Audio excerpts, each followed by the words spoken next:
Ada orang yang berkata begini, kalau Tuhan itu baik, kenapa ada COVID? Dan kalau COVID itu bukan dari Tuhan, tapi dari iblis, lalu kenapa Tuhan diam saja? Padahal ada banyak orang yang terbunuh karena COVID. Berarti Tuhan jahat. Intinya, semua adalah salah Tuhan. Yang saudara harus tahu adalah, yang pertama, Tuhan itu baik tetapi tidak gampangan. Kedua, Tuhan itu baik tapi tidak bisa dipermainkan. Ketiga, Tuhan punya kedaulatan penuh atas setiap keputusannya. Yang keempat adalah, Dia adalah hakim yang adil yang mencintai hukum. Walaupun Dia mengasihi, tetapi Dia menghukum dosa. Banyak orang tanpa sadar menganggap dirinya sendiri adalah Tuhan. Dan Tuhan hanyalah seorang pelayan mereka. Mereka merasa berhak untuk berkata Tuhan tidak ada. Mereka merasa tidak perlu menyembah Tuhan. Bahkan mereka merasa berhak untuk tidak mengakui keberadaan Tuhan. Tetapi pada waktu masalah terjadi, mereka berkata, di mana Tuhan? Kalau memang Tuhan baik, Dia tidak akan membiarkan keadaan ini terjadi. Dan kalau Tuhan ada, maka keadaan buruk tidak akan terjadi. Bagi mereka, Tuhan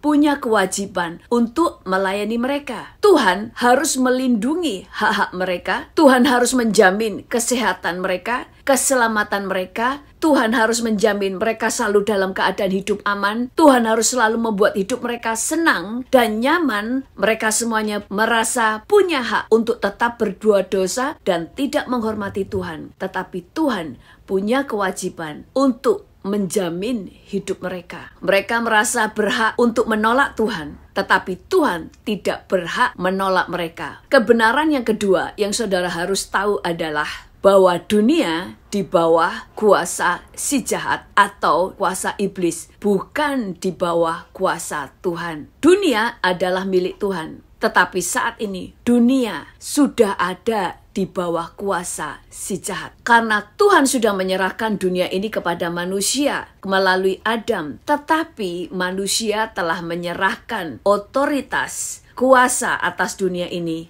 kepada si jahat atau iblis. Sehingga penguasa dunia ini bukan Tuhan tetapi iblis. Saudara tidak percaya? Mari kita baca di dalam firman Tuhan. Di dalam 1 Yohanes 5 ayat 19 di dalam terjemahan Good News Translation berkata, kita tahu bahwa kita adalah milik Allah meskipun seluruh dunia berada di bawah pemerintahan si jahat. Jadi seluruh dunia ini ada di bawah pemerintahan si jahat. Dan di dalam terjemahan Easy Bible Translation berkata, kami tahu bahwa kami milik Tuhan. Kita tahu bahwa setan memerintah semua orang yang menjadi milik dunia ini. Jadi iblislah yang mengendalikan dunia. Orang berpikir bahwa Tuhanlah yang bertanggung jawab atas seluruh apa yang terjadi di dunia. Saudara salah. Tuhan hanya mengatur semua orang yang menjadi miliknya. Dikatakan bahwa setan memerintah semua orang yang menjadi milik dunia. Siapakah orang-orang yang menjadi milik dunia? Semua orang yang tidak menjadi milik Yesus ada di bawah pemerintahan si jahat. Dunia ini ada di bawah pemerintahan si jahat, bukan Tuhan. Sekali lagi, bumi adalah milik Tuhan. Tetapi saat ini, kuasa atau otoritas ada di bawah kuasa iblis. Karena iblis yang memerintah dunia dan punya otoritas atas dunia, maka iblis punya kuasa, punya hak legal untuk melakukan apa saja atas dunia. Dan firman Tuhan berkata bahwa iblis adalah seorang pencuri, pembunuh, dan pembinasa. Jadi tidak ada rancangan yang baik dari iblis. Itu sebabnya pasti apa yang dia rancangkan atas dunia hanyalah kehancuran untuk membunuh sebanyak-banyaknya manusia. Iblis berhak untuk menghancurkan dunia, baik melalui peperangan, sakit penyakit, wabah yang melanda seluruh dunia, bencana alam. Karena iblis yang punya otoritas dan punya kuasa untuk mengendalikan dunia, maka adalah hak dia. Dia punya hak legal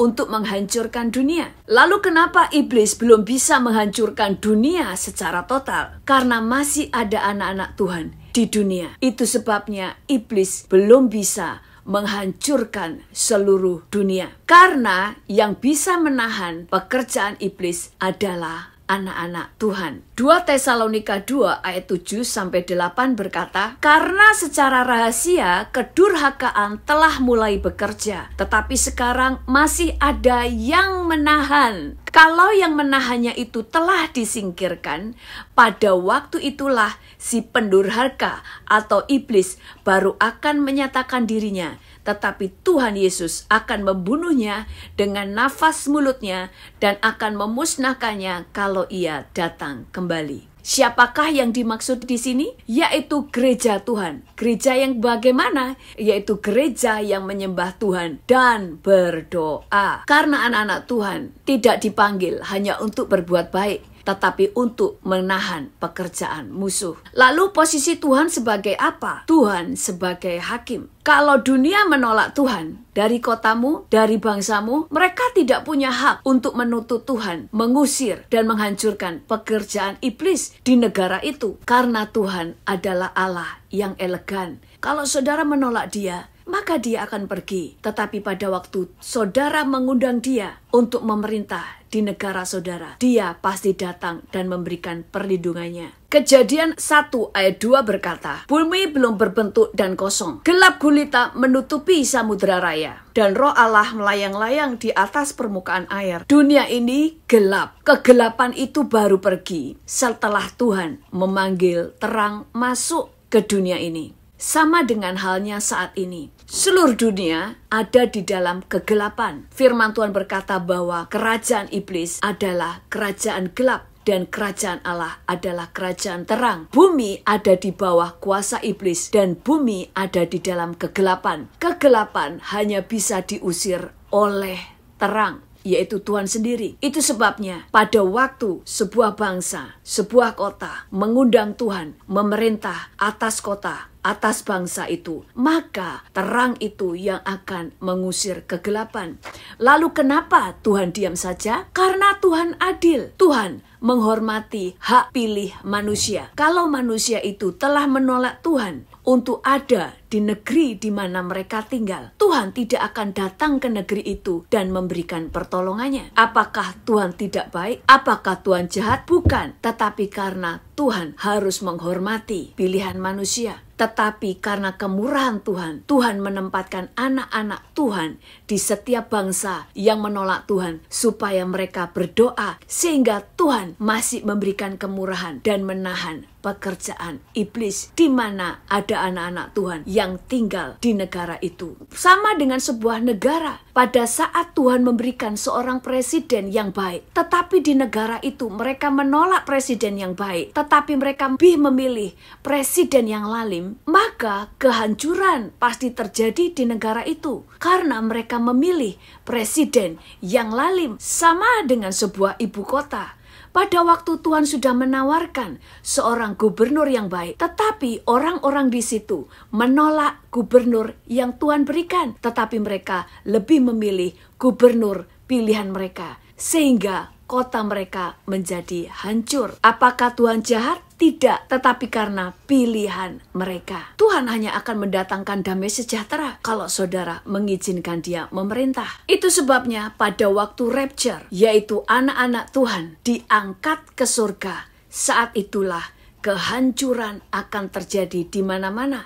Karena tidak ada lagi yang menahan pekerjaan iblis, maka neraka naik ke muka bumi. Maka semua kekuatan dan kejahatan dari neraka akan naik ke bumi.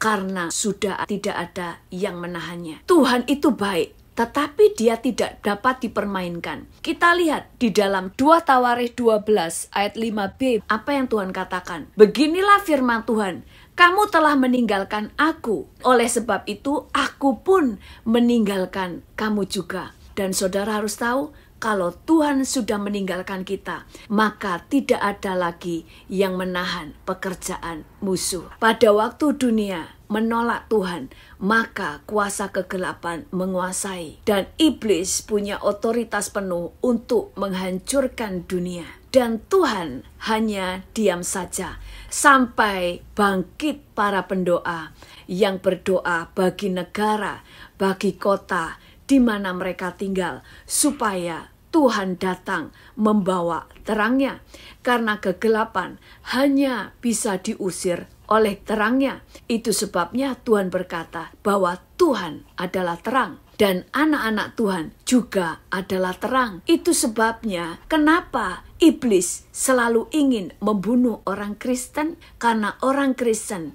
orang percaya adalah terang yang bisa mengusir kegelapan dari kota, dari bangsa adalah anak-anak Tuhan, karena Tuhan hanya bisa bekerja melalui mereka. Jadi apakah wabah ini dari Tuhan? Bukan. Wabah sakit penyakit datangnya dari iblis, karena firman Tuhan berkata, semua yang baik datangnya dari atas. Bahkan firman Tuhan berkata bahwa aku mengetahui rancangan-rancangan yang ada padaku mengenai kamu, yaitu rancangan damai sejahtera, bukan rancangan kecelakaan yang memberimu masa depan yang penuh harapan. Tetapi Tuhan juga adalah hakim. Pada waktu mereka berdosa, maka hukuman Tuhan akan turun atas mereka, atas bangsa-bangsa. Siapakah yang bisa menahannya? Doa orang-orang percaya, karena Tuhan mendengar doa. Jadi kita belajar di sini, Tuhan baik, tetapi bukan berarti Dia bisa dipermainkan. Kalau saudara menolak Tuhan,